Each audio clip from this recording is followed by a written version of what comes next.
అందరికీ నమస్కారం. Welcome to mysterious stories. నా పేరు అర్చన. ఈరోజు కథ నువ్వే నా శ్వాస. ఎప్పుడొచ్చావురా అనింది కుసుమ. మీరు సీరియస్గా ముచ్చట్లు చెప్పుకుంటున్నారుగా, అప్పుడు వచ్చాను మామ్ అన్నాడు విరాట్ హ్యాండ్స్ ఫోల్డ్ చేసుకొని అలాగే చేస్తూ. సీత కిచెన్లోకి వెళ్ళింది. విరాట్ నేను రాగానే వెళ్ళిపోయిందేంటి?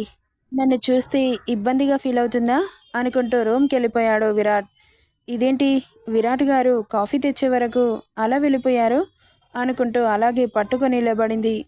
ఏంటి సీత, వాడి కోసం కాఫీ తెచ్చావా? వాడిప్పుడే రూమ్కి వెళ్ళాడు, తీసుకెళ్ళు అనింది కుసుమ. అతని రూమ్కి వెళ్ళాలంటే చాలా ఇబ్బందిగా ఉంది సీతకి. కానీ తీసుకెళ్ళను అంటే తల పొగరు అనుకుంటారేమో. అయినా నేను పని మనిషిని, వాళ్ళు ఇంటి యజమానులు, అలా అనుకోవడం నాదే తప్పు అనుకుంటూ విరాట్ రూమ్కి వెళ్ళింది. కానీ రూమ్ డోర్ క్లోజ్ చేసి ఉండడంతో డోర్ నాక్ చేయాలా వద్దా అనుకుంటూ ఆలోచిస్తూ డోర్ తట్టింది. అలా 2-3 సార్లు కొట్టగా డోర్ ఓపెన్ అయింది. ఎదురుగా ముద్దబంతి పువ్వులా ఉన్న సీతని చూడగానే అతని పెదాలు విచ్చుకున్నాయి. ఇదిగోండి కాఫీ, తీసుకోండి అనింది సీత. ఆమె మాటలకి తేరుకొని కాఫీ తీసుకొని థ్యాంక్ యూ అన్నాడు. పని మనిషికి థ్యాంక్ యూ కూడా చెబుతారా అని అక్కడి నుండి కిందకొచ్చేసింది. ఆమె మాటకి చాలా బాధ అనిపించింది అతనికి. ఏంటి సీత ఈ ఇంటికి పని మనిషి అనుకుంటుందా? అసలు అలా ఎలా అనుకుంటుంది? అయినా నేను రాగానే కిచెన్లోకి వెళ్ళిందంటే నాకు కాఫీ తీసుకురావడం కోసమా? నన్ను చూసి ఇబ్బంది పడి వెళ్ళిందేమో అనుకున్నాను. ఒకసారి సీతతో మాట్లాడాలి. తను ఇంట్లో మనిషి కానీ పని మనిషి ఎప్పటికీ కాదు. ఆ విషయం తనకు అర్థమయ్యేలా చెప్పాలి అనుకుంటూ కాఫీ చల్లారడంతో అదే కాఫీని తీసుకెళ్లి సీత చేతిలో పెట్టి, చాలా చల్లగా అయింది సీత, చల్లటి కాఫీ తాగడం నాకు ఇష్టం ఉండదు, ప్లీజ్ వేడి చేసి తీసుకురా అన్నాడు. అతను అంత రిక్వెస్ట్గా అడగగానే, అయ్యో మీరంతలా అడగాల, ఆర్డర్ వేస్తే మీ ముందు ఉండనా అంటూ కాఫీని తీసుకొని కిచెన్లోకి వెళ్ళింది. హాల్లో ఎవరూ లేరు. కుసుమ తన రూమ్కి వెళ్ళిపోయింది. విరాట్ ఒక్కడే ఉండడంతో కిచెన్లో ఉన్న సీత దగ్గరికి వెళ్ళి సీత అన్నాడు. అతను అక్కడికి వస్తాడు అనుకొని సీత ఉలిక్కిపడి వెనక్కి తిరిగి చూసింది. నీతో కాస్త మాట్లాడాలి. చెప్పండి విరాట్ గారు అనింది కాఫీని కప్పులో పోస్తూ. నువ్వెందుకు ఈ ఇంటికి పని మనిషి అనుకుంటున్నావు? నేను నిజంగానే పని మనిషినే కదా విరాట్ గారు అనింది. సీత అలా ఎప్పుడూ అనుకోకు. నిన్ను మా ఇంట్లో మనిషిగా చూస్తున్నాం కానీ పని మనిషిగా ఎప్పుడు చూడలేదు. నువ్వలా అనుకుంటే మేము చాలా బాధపడతాం. ప్లీజ్ సీత, మమ్మల్ని కూడా నీ వాళ్ళలాగా ట్రీట్ చేయొచ్చుగా అన్నాడు. అతని మాటలు వింటూ ఎటో చూస్తున్న సీత చివరి మాటకి తల తిప్పి విరాట్ని చూసింది. నిజం సీత, నీలాగా ఆప్యాయంగా ఎవరూ మాట్లాడలేదు అని, అంత ప్రేమగా ఎవరూ వండి పెట్టలేదు. నీ మనసులో మాకు కాస్త చోటిస్తావా అన్నాడు. అతని మాటకి కళ్ళల్లో నీళ్లు చేరాయి సీతకి. ఇస్తావా అన్నాడు మళ్ళీ. మాట్లాడలేదు సీత. ఎందుకో ఆమెకు దుఃఖం ఆగట్లేదు. వాటిని అతనికి కనిపించకుండా తల తిప్పేసుకుంది. ఇక కాసేపటికి కంట్రోల్ చేసుకుని ఇటువైపు తిరిగిన తనకి విరాట్ కనిపించలేదు. అక్కడ కాఫీ కప్ కూడా లేదు. ఇక హాల్లోకి వచ్చింది సీత. కాఫీ సిప్ చేస్తూ టీవీ చూస్తూ కనిపించాడు విరాట్. సీత కూర్చో అన్నాడు నవ్వుతూ. విరాట్ గారు మీతో కాస్త మాట్లాడొచ్చా? నన్ను పర్మిషన్ అడగాల. మాట్లాడు సీత. మీరు నా మీద ఎక్కువ హోప్స్ పెట్టుకున్నట్లున్నారు. నేను కొన్ని రోజులు మాత్రమే ఇక్కడ ఉంటాను. నా గమ్యం ఎటువైపో నాకు తెలీదు. ఇలా నా మీద ప్రేమ పెంచుకోకండి. పర్వాలేదు సీత. నువ్వు ఎన్ని రోజులుంటావు? వారం రోజులా? నెల రోజులా? నువ్వున్నంతకాలం మమ్మల్ని నీ వాళ్ళుగా భావించి ఇంట్లో ఉండు సీత. నువ్వు ఎక్కడున్నా శ్రేయోభిలాషులు, నీ మంచి కోరే వాళ్ళు ఉన్నారు అంటే అందులో మేము కూడా ఉంటాం. అది మాత్రం గుర్తుపెట్టుకో. పని మనిషిని అని మాత్రం ఇంకోసారి అనకు. నువ్విప్పుడు మా ఇంటి మనిషివే గాని పని మనిషిలా మాత్రం ఎప్పుడూ చూడలేదు, చూడము కూడా. కాఫీ చాలా బాగుంది. నువ్వు ఉన్నన్ని రోజులు నీ చేతి వంట నాకు రుచి చూపించు సీత. నిజం చెప్పనా, నీ చేతి వంటని కడుపు నిండా తింటున్నాను తెలుసా.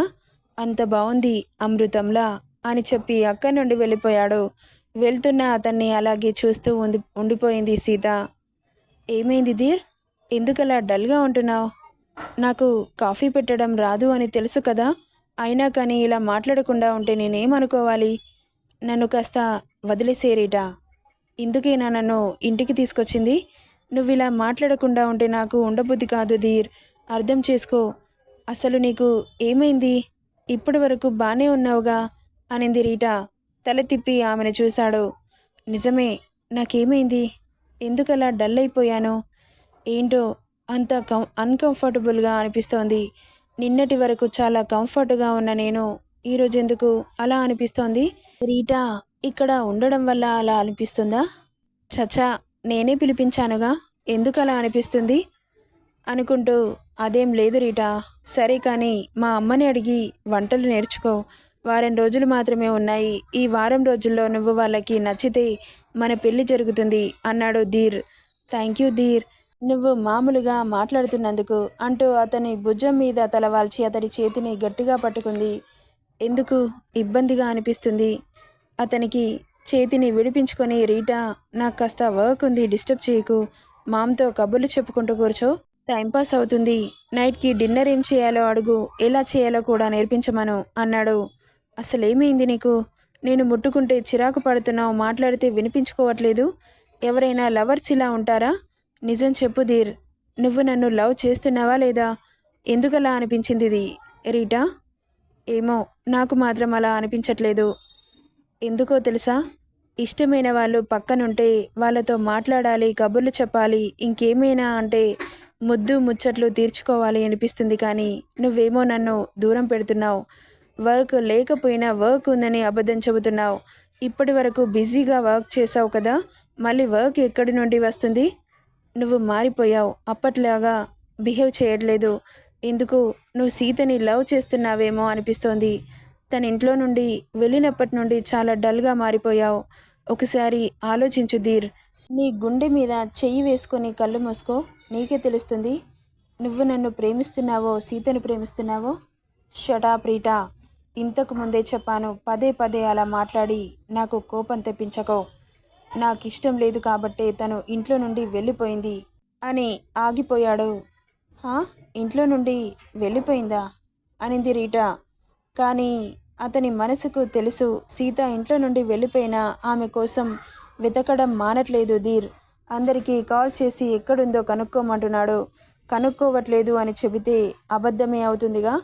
చెప్పు, ఏదో చెప్పి ఆగిపోయావు. ప్లీజ్ రీటా, నన్ను కాసేపు వదిలేసేయి. ఎందుకో నువ్వన్నట్లుగానే నా మూడ్ బాలేదు అన్నాడు ధీర్. ఓకే, సారీ అంటూ అక్క నుండి వెళ్ళిపోయింది. నిజమే, రీటా అన్నట్లు నేను ఎందుకు డల్గా ఉంటున్నాను?